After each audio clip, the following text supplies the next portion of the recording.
आपण पाहतात crime news, Maharashtra marshal times TV न्यूजवर। पुणे शहरातील सहकारनगर पोलीस स्टेशन हद्दीत घडलेल्या जबरी चोरीच्या गंभीर गुन्ह्याचा पोलिसांनी यशस्वी छडा लावला आहे।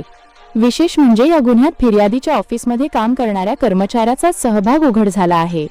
दिनांक 25 मे 2026 रोजी धनकवडी येथील दुर्वांकूर कार्यालयाजवळ फिर्यादी त्यांच्या ऑफिसकडे जात असताना दोन अज्ञात इसमांनी त्यांच्या डोळ्यावर स्प्रे मारून तब्बल 25,90,000 रुपयांची रोकड आणि परकीय चलन असलेली बॅग जबरदस्तीने लुटून नेली होती।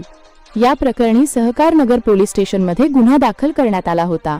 तपासादरम्यान पोलिसांनी सीसीटीव्ही फुटेज आणि गुप्त माहितीच्या आधारे आंबेगाव पठार परिसरातून एका संशयिताला ताब्यात घेतले। चौकशीत धक्कादायक माहिती समोर आली। या गुन्ह्यामागे फिर्यादीच्या ऑफिसमध्ये काम करणारा कर्मचारी युवराज वैराट यानेच कट रचल्याचे उघड झाले। त्याने आपल्या साथीदारांसोबत मिळून ही लूट केली होती। पोलिसांनी करण कोंढाळकर, यश कोंढाळकर, जुनेद शेख आणि ऋतुराज गोरे यांना अटक केली आहे। तसेच एका विधी संघर्षित बालकाला बाल न्याय मंडळासमोर हजर करण्यात आले आहे। या आरोपींकडून एकूण 24,30,000 रुपयांची रोकड आणि सुमारे 90,000 रुपयांचे परकीय चलन जप्त करण्यात आले आहे।